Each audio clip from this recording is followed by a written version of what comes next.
ஆனால் ஏழை ஜாதியில் வந்து கேட்கணுன்றது, ஏழை ஜாதியில் வந்து அந்த ஒரு அவர் வந்து அந்த உடையார் பையனாக வந்து இந்த கேரக்டர் ஒன்று பண்ணியிருப்பீங்க.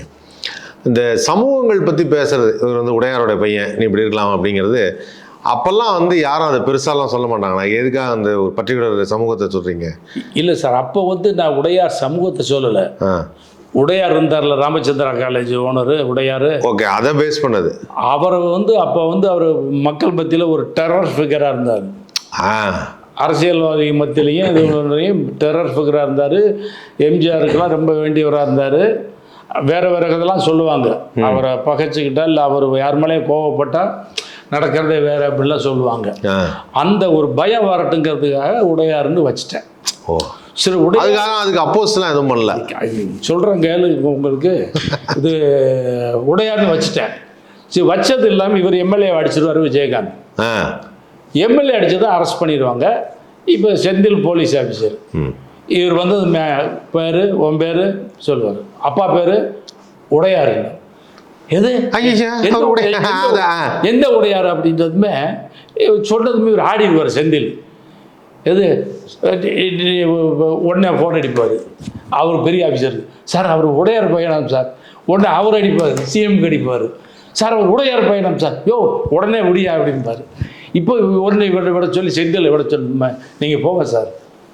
நான் எதுக்கு போகணும், நீங்கள் உடையார் பையன் சார், போங்க சார்.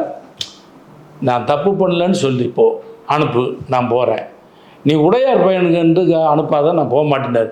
சார் நீங்கள் போங்க சார். எங்கேயா போக சொல்கிறேன், எங்கே வேணாலும் போங்க சார். உங்கள் காலேஜுக்கு போங்க, உங்கள் ஹாஸ்பிட்டலுக்கு போங்க. உடையாருக்கு என்னென்ன நான் பார்த்தேன், உடையாருக்கு என்னென்ன இருக்கோ அதெல்லாம் எழுதிட்டு சார். எழுதிட்டு அடுத்த சீனு உடையார் கேரக்டர் விஜயகுமார் பண்ணுவார். ஆமாம், அவர் வீட்டுக்கு வருவார். ஒய்ஃப், எங்கடி உங்கள் மேன் என்னை அசிங்கப்படுத்துகிறேன், உடையார் அசிங்கப்படுத்துகிறான். என்னங்க சொல்கிறீங்க, ஒரு எம்எல்ஏ வந்து வீட்டுக்கு போய் அடிச்சிருக்காண்டி எனக்கு எவ்வளோ அசிங்கம் தெரியுமா அப்படின்னு பில்டப் பண்ணிவிட்டு, இங்கே வாடாடா, இனிமேல் நீ எம்எல்ஏ அடிக்கணுமா, எம்பி அடிக்கணுமா, மந்திரி அடிக்கணுமா சொல்லு, அவனை இங்கே வர சொல்கிறேன், இங்கே வச்சு அடி. நீ தேடி போய் அடிச்சலாம் என்னை அசிங்கப்படுத்தாத. இந்த ஒரு சீன். அதுக்கப்புறம் வந்து ஒரு சீனில் வந்து ஆக்சுவலாக அது ஒரு சர்க்காசத்தோட ஒரு உச்சம். அது ஒரு சொல்லும் போது இன்டைரக்டாக கொண்டு வந்து, ஆனால் அது உண்மையிலே அந்த சீனை வந்து நான் ரொம்ப ரசித்தேன். நான் அந்த சீனை பார்த்தேன் ஆக்சுவலாக. அதுக்கப்புறம் இவர் வந்து அந்த போலீஸ் வேலைக்கு அப்ளை பண்ணுவார் இல்லையா, அப்ளை பண்ணுவார். அப்புறம் வந்து இன்னொரு சீன் வந்து அப்பாவுக்கும் பையனுக்கு ஆர்குமெண்ட்டு. டே, இது வந்து நீ அரசாங்கத்துக்கு போராடுற, இந்த அரசாங்கம் நான் உருவாக்கின அரசாங்கம் அப்படின்னு டைலாக் போட்டேன். ஓகே, அதில் தான் விட்டு போவார். இந்தியாவுக்கு பகலில் சுதந்திரம் கிடச்சி, எனக்கு ராத்திரியில் சுதந்திரம் கிடச்சி ஒரு டைலாக் வரும். வெளியே விட்டு போவார், இந்த வீடு நமக்கு இந்த சொந்தம் இல்லை சார். அந்த பாட்டு பற்றி கேட்குறேன், இந்த வீடு நமக்கு சொந்தம் இல்லை பாட்டு. இந்த கதை இந்த கிளைமேக்ஸ் கேட்காம விட்டீங்க. இதை படம் எடுத்ததுமே நிறையா பேர் பயந்துட்டாங்க. பார்த்துட்டு ஐயோ உடையாருக்கு கேள்விப்பட்டால், உடையாருக்கு தெரிஞ்சால் பெரிய பிரச்சனை ஆயிருமேன்னு மொத்தத்துக்கு பயம் காட்டிட்டாங்க. அதாவது எனக்கு என்ன தோணுதுன்னா, இதுக்கு ஜெயபிரதா தான் ஹீரோயின் அப்படின்னு சொன்னதில் நான் இப்போ எழுதுறேன் பாரு ஒன்று அப்படின்னால, அதாவது உங்கள் மொத்த கோத்தை வேற பக்கம் திருப்பிட்டீங்க. இப்போ வந்து உடையாட்ட போய் படம் பார்க்க சொல்கிறேன். ஐயா படம் பார்க்கணும். அப்போ விஜயகாந்த், இப்போ ராவுத்தருக்குலாம் ஒரு நல்ல பேச்சுவார்த்தை இருக்குது. ஃபேமிலியோடு வந்துட்டாங்க சார். உடையார் ஃபேமிலி, ஒட்டுமொத்தம் ஃபேமிலி, தேவி ஸ்ரீதேவியில் படம். இன்டர்வல் ஒன்றும் பேசலை. படம் முடிஞ்சது, வெளியே வரோம், நைட் ஷோ. வெளியே வந்தால் அவர் உடையார் இப்படி போய் நிற்கிறாரு. உடையார் ஃபேமிலியெலாம் அமைதி அப்படி நிற்கிறாங்க. நானும் ராவுத்தர் விஜயகாந்தில் இப்படி நிற்கிறோம். மெதுவாக போய் சரி கேட்காம இருக்கு, 5 நிமிஷம் அமைதி. ஐயா படம் எப்படியா இருக்கு, டைரக்டர் யார் அப்படின்னாரு. இவர் எழுதுனது இவர். நாளை காலைல 10 மணிக்கு வீட்டுக்கு வர சொல்லுங்க. படம் எப்படின்னு கேட்டதுக்கு வீட்டுக்கு வர சொல்லிட்டாரு. 10 மணிக்கு காலையில் வீட்டுக்கு போயா. இவங்க நடக்கிறாங்க. அதை விட எனக்கு நாளை காலைங்க இப்போட நைட்டு தான் முடிவாகி போச்சு. 10 மணிக்கு வந்தால் காஃபி கொடுத்தாங்க வீட்டில். வந்தார் உடையார். எந்திரிச்சோம். இப்போ பயங்கலந்த மரியாதை, அவ மரியாதை. உட்காந்தாரு, உட்காந்து பேசலை, நல்லா இருக்கு, நல்லா பண்ணியிருக்கேன்னாரு. இப்படி ஒரு இதாச்சு. ரொம்ப ரசிச்சு, நான் ரொம்ப ரசிச்சு அப்படின்னாரு. சொல்லிட்டு இந்த ஒரு டைலாக் மட்டும் எடுத்துருந்தார். என்ன டைலாக்? இது நான் உருவாக்குன அரசாங்கம் வந்து இருக்கு இல்லையா, அதுக்கு பதிலாக இந்த அரசாங்கம் உருவாக்குனதுக்கு நானும் ஒரு காரணம், அப்படி வேணால் போட்டுக்கோ, நான் உருவாக்குனது போடாதன்னாரு. ஓகேன்னு சொல்லிட்டு அதை மாற்றலை, அப்படித்தான் ரிலீஸ் ஆச்சு. அப்படி வந்து யோசிக்கிறேன் இல்லையே, அது அப்படிதான் இருந்தது சார். நம்ம வந்து அப்பெல்லாம் வந்து 2 காரணம். இயல்புலேயே நமக்கு ஒரு துணிச்சல் இருக்குது, அதில் வந்து கூட இருக்கவர் யார், துணிச்சலுக்கு உச்சம் விஜயகாந்த். நம்ம அதனால் எழுதுறதுக்கு நான் தயங்கிறது இல்லை. ராவுத்தர் நீங்கள் என்ன வேணால் எழுதுங்கண்ணே, நம்ம இது வேணான்னா எடிட்டிங்கில் கட் பண்ணிக்குவோம், பார்த்துருவோம் அப்படின்னு அவரும். இவர் உங்கள் கொடுத்த ஊக்கம்தான். பிராய் ராவுத்தர் இருக்காரு, மற்ற ஒரு டீமாக சேர்ந்துக்கிட்டு சில சீன்கள்லாம் அது வேணாம் இது வேணாம்லாம் சொல்லுவாங்க. பிராய் ராவுத்தர் ஒத்துக்க மாட்டார், நீங்கள் எழுதுங்கண்ணே அப்படின்பார்.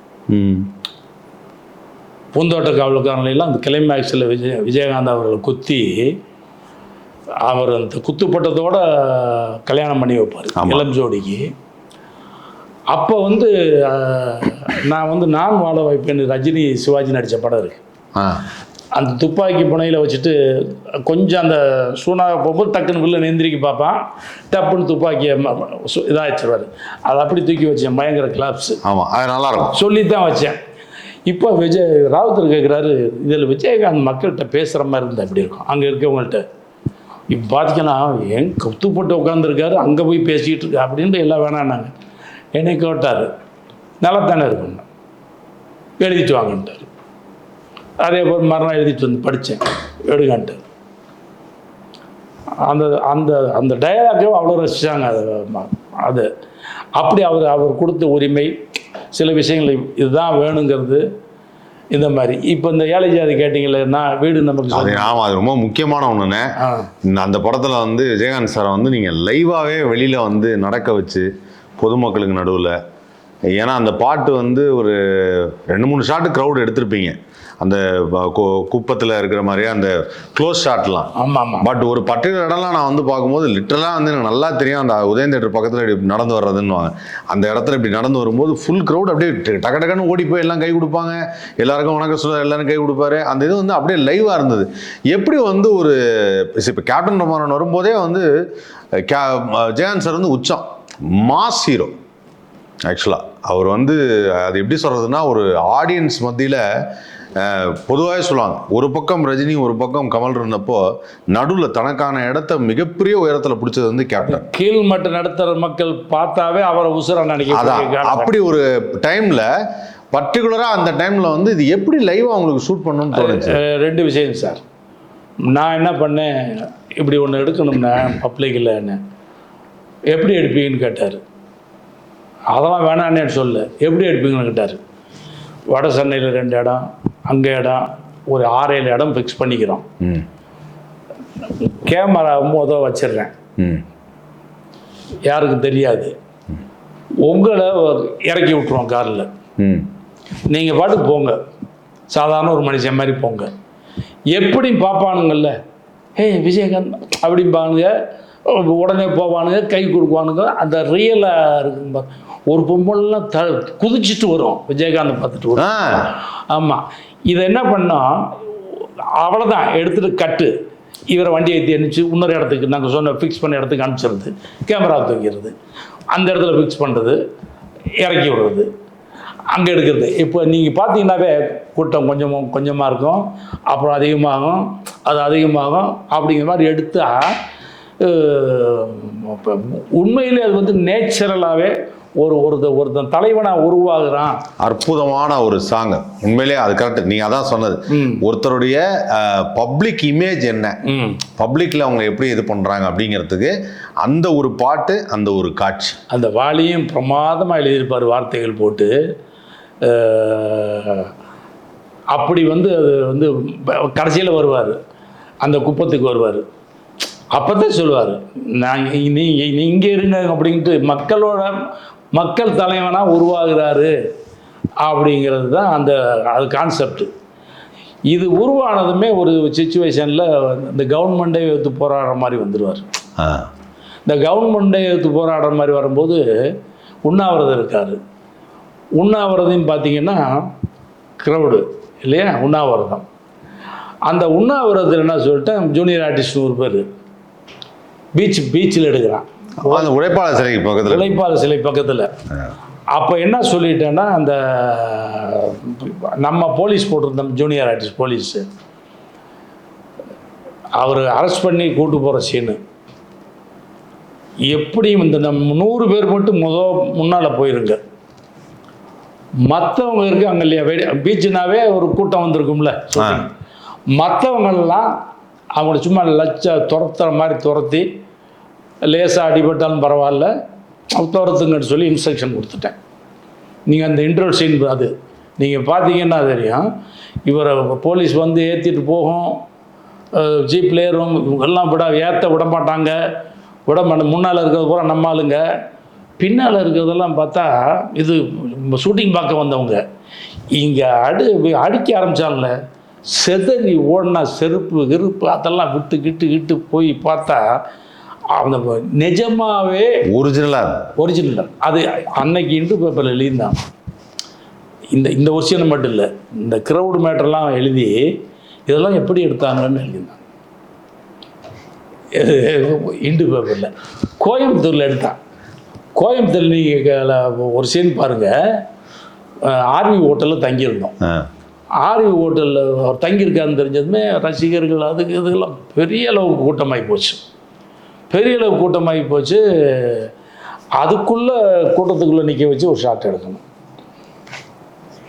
பிறகு சுற்றி போலீஸ் பந்தோபஸ்து எதுவுமே இல்லை, ஒரே இது. அண்ணே, அதாவது இவர் பேச அவங்க கையசைக்கிற மாதிரி சொல்கிற மாதிரி மைக்கில் சொல்லியாச்சு. முதல்ல இருக்கார், நான் சொல்லுவேன், நீங்கள் திருப்பி சொல்லணும், நான் சொல்லுவேன், நீங்கள் கையாட்டணும் அப்படின்னு சொல்லும்போது அதை சொல்ல அதை பண்ணாங்க. நீங்கள் பார்த்தீங்கன்னா தெரியும், அது விஷயம்லாம் அவ்வளோ பெரிய கூட்டமாக இருக்கும். Original crowd. அந்த க்ரௌடில் பேசாமல், அண்ணே நீங்கள் போங்க, ஒரே ஒரு ஷாட்டு எடுத்ததுமே திரும்பி வந்துடுங்க. கரெக்டாக 2 பேர் கூட போனானுங்க. இந்த கூட்டத்துக்கே தெரியாது அவர் உள்ளே வருவாருன்னு. திடீர்னு உள்ளே வந்ததும் இல்லை, அவன் வர்றதுக்கு முன்னாலே கேமரா ஓட விட்டேன். வந்ததுமே அவங்களுக்கு தான் புரியலை. கை கொடுத்தான் கட் வந்துட்டார். கோயம்புத்தூரில் வர ஊர்வல ஷாட் எடுத்தான். அது அப்போல்லாம் வந்து எப்படின்னா, நியாயமாக இப்படி எடுத்தது சொல்லப்போனால் நான் தான். ஆனால் வெளியே பேசப்படுறது நானும் இல்லை இல்லையா? இல்லை, பொதுவாக க்ரௌடை வச்சு வைக்கிறதெல்லாம் இடையே சொல்லுவாங்க, அவர் படம்னாவே க்ரௌடாக தான் இருக்கும் அப்படிம்பாங்க. நான் வம்புக்கு க்ரௌடு வைக்கிறது இல்லை. நேச்சுரல். ஏன் சொல்கிறீங்க அது மாதிரி? நான் இல்லைன்னு சொல்லி நீங்கள் தான் எனக்கு தெரிஞ்சு அதை ஃபஸ்ட்டு நான் பார்த்து இல்லை, அதை எக்ஸ்போஸ் பண்ணிக்கிறது இல்லைன்றோம்.